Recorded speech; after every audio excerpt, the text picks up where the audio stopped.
Every night, all across northeast Uganda, thousands of children flee their villages to sleep on the streets of local towns.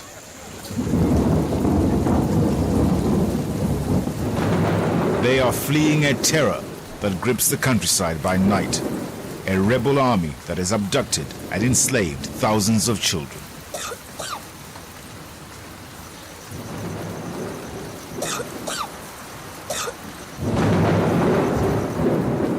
Thomas survived kidnapped by the rebels, but at a price. They cut off his lips. But in this war, children are not just victims. It's also children, like this boy, who've done most of the killing.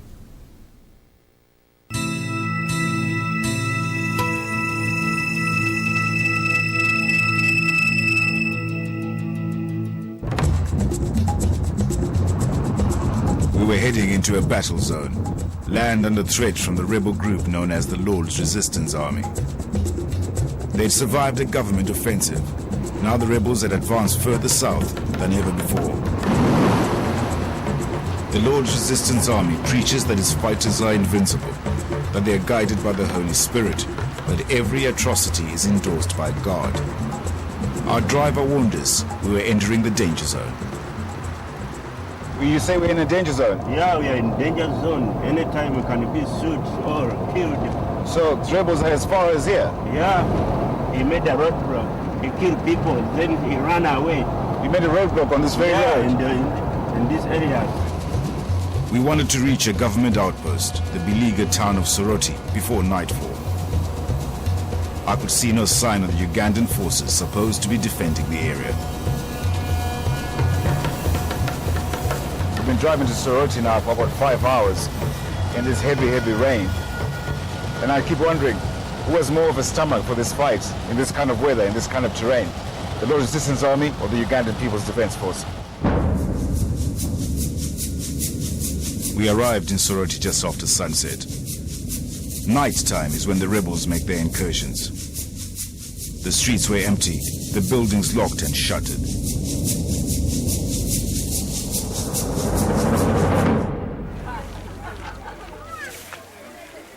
But this was no ghost town. In the daylight, the refugees emerged, sheltering in their thousands inside the town's schools and hospitals. We're here at Father Hilda's primary school in Soroti. Soroti had a population of 60,000 before the rebel incursion by the LRA.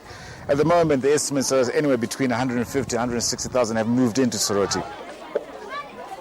It was easy to understand why. When the Lord Resistance Army attack a village, they take adults and older children to use as porters. Younger children face a different fate. They are brutalized and brainwashed and turned into child soldiers who are trained to kill without question. I'd heard some abducted children had managed to escape to Soroti. A refugee worker said I could meet them. We have abductees. Abductees? Abductees, there are about 300. There's 300 abductees, former abductees of the Lord Resistance Army? Yeah. Every one of these children had escaped or been rescued from the hands of the Lord's Resistance Army. Last year alone, the rebels abducted 8,000 children. To survive, some children are forced to kill even friends or relatives. It's how discipline is maintained.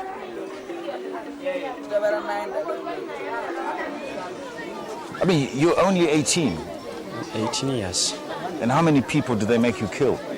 I killed 3 people. You've killed 3 people? Yes. Can you tell me how you did that?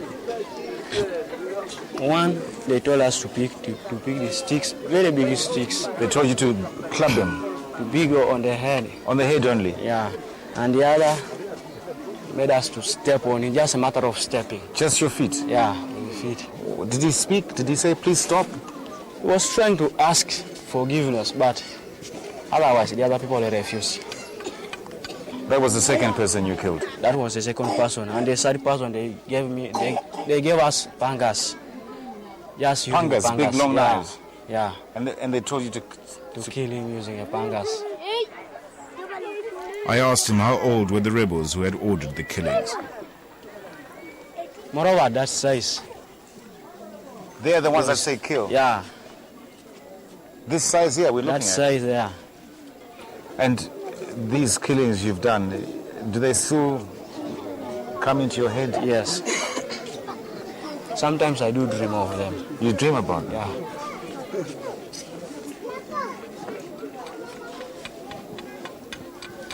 When you try to escape and they get hold of you, that is the end of your life.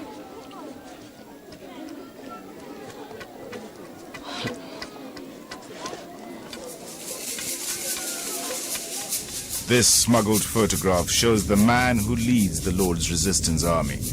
Joseph Kony is more cult leader than guerrilla fighter. He believes he is possessed by the Holy Spirit, that he is fighting to bring God's kingdom to Uganda. Other than that, his objectives are unclear. The Ugandan soldiers guarding the refugees at Soroti are part of a force that for 17 years has failed to defeat Kony's army of abducted children.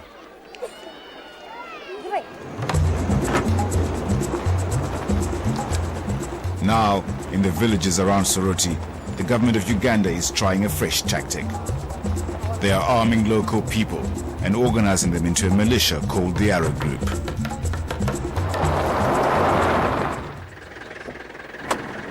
What's happened? They have stopped. Why have they stopped?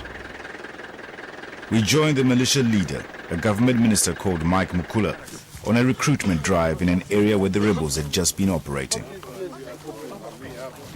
The Minister for Health is here inspecting his troops. We're going to have a look at some of them now.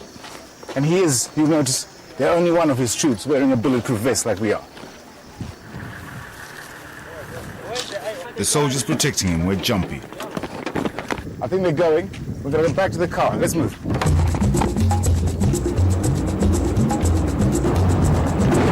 Driving at high speed because of the danger of ambush, we arrived at a village where 250 men had volunteered to sign up to the Arrow Group.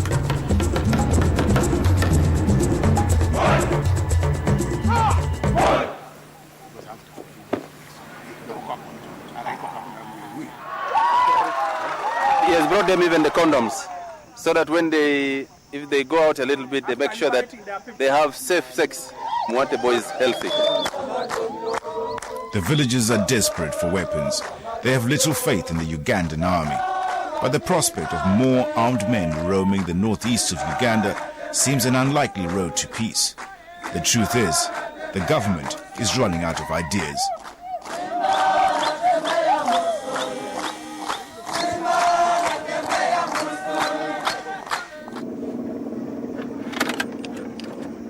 We prepared to leave Soroti and head north to Gulu in the heart of rebel territory. To avoid the risk of ambush, we hitched a lift in an army helicopter.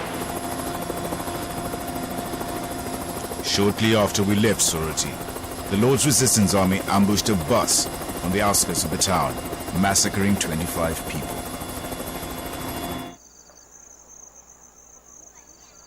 The town of Gulu lies in the heart of Acholi land, in the far north of Uganda. As we arrived, a remarkable nightly ritual was beginning. Thousands of people, children, grandparents, all moving away from what's out there, terrified to sleep out there in their villages. The Lord's Resistance Army claims to have its roots in the Acholi people, but it is the Acholi who are its main victims. Why did you come into town today? Because of war. Of war? Yes. Are there many rebels in your village? Are there rebels in your village? Yes. What do they do to you if you stay there? They catch us, then they take us to the bush. They cut you? Yes. So how old are you now, Florence? I'm 14 years old. You're 14? Yes. How long have you been doing this? How long have you been walking into the center of Gulu town? It's since last year. Since last year? Yes. Every day you do this walk? Yes. Why?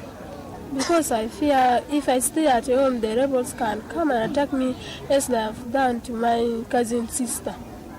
They took your cousin's sister? Yes. They have even killed my father, the same rebel, Joseph, the member of Joseph Coin. Whether I ask her, that my mom, how have they killed my father? My mom don't want to tell me. She said that if she told me, I'm going to be crying every time.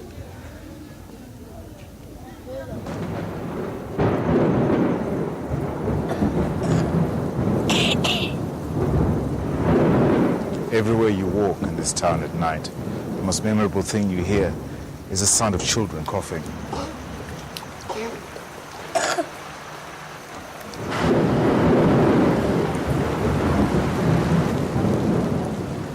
In a town bar, we met a local musician, Odidian Gek Tebeda.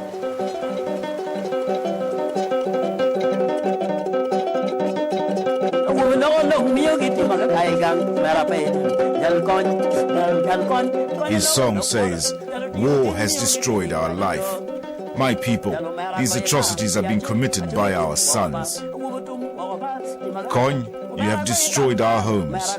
You have destroyed our lives."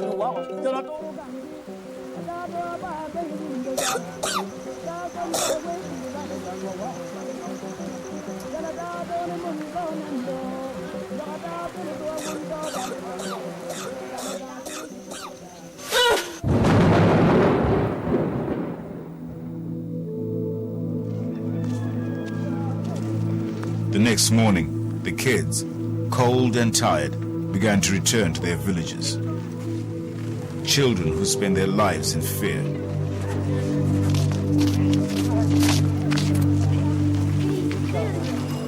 Local religious leaders, Christian, Muslim and traditional, have been risking their lives to mediate. They argue military action against an army of abducted children can never be justified. Father Carlos Rodriguez is one of them. He's lived here for 15 years. Most of the combatants of the LRA right now are people who were abducted, so they are not there out of their choice. They have been brutalized, they have been brainwashed, they are also afraid. We have probably reached a point in which we need some kind of international intervention. For instance, the problem of northern Uganda, which is a real tragedy, it has never been discussed in the UN Security Council, and we think it is high time that it should be discussed. The way people perceive is that, of course, here we don't have oil, we don't have mineral resources, this is not a place of strategic importance for anybody, this is why the world doesn't care about us. Over 1 million Acholi people, nearly 80% of the population, now live in displaced people's camps. We drove to one, Pabo, 30 miles outside Gulu, along a road threatened daily by rebel attacks and littered with the wreckage of ambushes. 65,000 people live here, isolated and open to rebel attacks. One of their leaders is John Bosco Okello. In this camp where you're at, do you often hear gunfire? When they entered, you hear gunfire. When they entered. But normally we just stay without anything. It's becoming normal for you to hear these gunshots? Yes, that is the case. That is the case. Yesterday evening they abducted about 10 people from that road. They come for food. The transport is we people. We have to carry it up to that range. It's about 20 miles from here, that mountain. That's where they ask you to take the food to? Yes. The 65,000 residents of this camp live and die in an area less than a mile square. That is grave, and this one is a grave for a child. And that one also grave. And that's another grave for another person? Yeah. And that's a grave for a child? Yeah. Despite the presence of a small detachment of Ugandan soldiers, children are sometimes abducted from the camp itself. Toilets are holes in the ground. There's no electricity. 2 years ago, the camp was hit by a lethal outbreak of Ebola disease. Was not my. How many people died of Ebola? About 20 something. 20 people died of Ebola? 20 people died with Ebola. The only food comes in heavily armed convoys from the World Food Programme. They're never quite sure when the next convoy will arrive. Children die because of malnutrition here, while surrounded by some of the most fertile farming land in the world.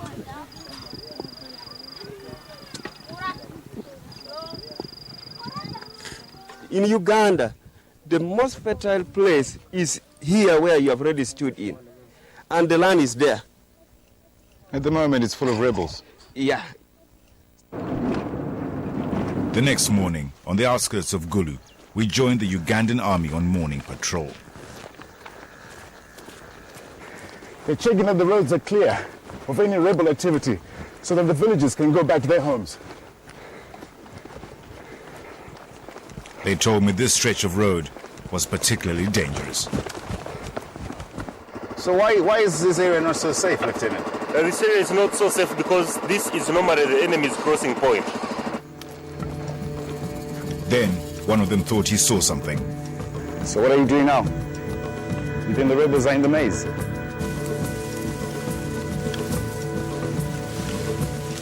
They began to search the fields by the roadside. The patrol was heavily armed, the search thorough. The rebels in the maze turned out to be local villagers who told us that patrols like this were rare. The truth is, after years of war here and in the Congo, the army's lower ranks are exhausted, while the higher ranks are riddled with corruption. The villagers no longer trust the army to protect them. And there's another problem. Huge numbers of soldiers, for whom the government pays wages, exist only on paper. Army officers pocket the cash. An elected local official, Dona Sekelo, told me what that meant.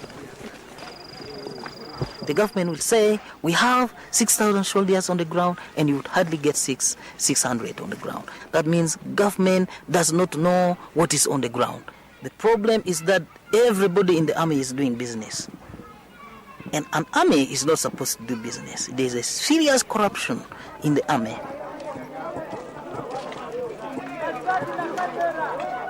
Later, we were taken to see some weapons captured from the Lord's Resistance Army. Uganda has given support to anti-government rebels in neighboring Sudan. In retaliation, Sudan supplied and armed the Lord's Resistance Army. And to this day, most of their arms, like these Iranian weapons, come via Sudan. Uganda pays a high price for supporting the Sudanese rebels. The following morning, we were told there'd been a major development. We're following the Army Public Relations Officer who's taking us to see one of the wives of Vincent Otti, who's a senior commander in the LRA. In fact, not one, but 4 wives of Vincent Otti, Konyi's second in command, had escaped. They were deeply traumatized. All had been abducted as children. You're 14 now? Yes. And Vincent Otti made you his wife? Yeah. How old were you when he did that? 12 years. You were 13 years old. You were 13? Yes. Otti, it seemed, was especially angry about the escape of Agnes, abducted 7 years ago when she was just 15. A smuggled picture showed Agnes with Otti. He'd threatened to wipe out her village unless she was returned to him. But Agnes insisted her life as a rebel was over. We decided to go to Agnes's village, near the town of Kitgum, close to the Sudanese border. Flying was the safest way to get there. The roads are often mined and ambushed by the Lord's Resistance Army.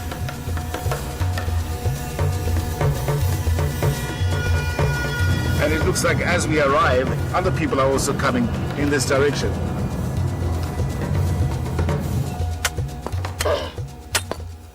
Because of Otti's threat, the villagers had already fled their homes. They were busy building yet another displaced people's camp. They were frightened. There is an order from the LRA leader, of which he said that he should kill about 5,000 people from our area. Because the girl escaped? Yeah. In 1 week, thousands had fled to this camp. They had little food or shelter. Already, children were falling victim to diseases like scabies. This whole camp, which has more than 10,000 people in it, is relying on one borehole for their water. Even here, the rebels were all around us. Rebels are there. More than 500 meters. Up to now, rebels are there. Are you saying if I walk that way for 1,000 meters, I might be in trouble? Yes, you may be in problem. 1,000 meters from where we are standing. You may be abducted. You may be problem. We were given this photograph. It shows what happened when the Lord's Resistance Army attacked the village of someone else who escaped. Some limbs and a head were found in the pot. The area around Kitgum has suffered terribly. One of the doctors showed us around. These are the victims. John Ochola is a living testament to the cruelty of the rebels. His nose cut off, the lips, both ears and the hands. So he was with us here for about... George Komakech was attacked in his village by child soldiers carrying axes. He was hacked and left for the dead, but somehow he didn't die. Look at this. Look at this. How old were the people that did this to him? From 10 to around 20 something. From 10 years old? Oh, yes. MacLeod Ochola recently retired as a local Anglican bishop. His daughter committed suicide after being abducted and raped by rebels. 11 years later, his wife was killed by a rebel landmine. We have been telling the government that over 90% of the LRA rebels are abducted children, and therefore government of Uganda as a nation has no moral obligation to wage war against those children. And we have been advocating for peaceful solutions which can actually save lives. You want to forgive the rebels? I have forgiven whoever did it to my wife, to my daughter, and to other people who died in this war. All of them have been forgiven.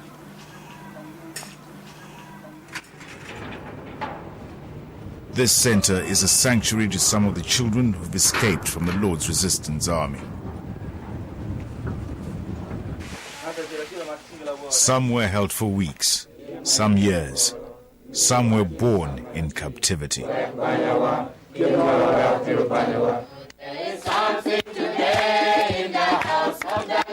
These children have witnessed atrocities which no human should see, and many of them have taken a bloody part in those atrocities. Now they face another struggle, to come to terms with what they've done and recover the childhood that was stolen from them.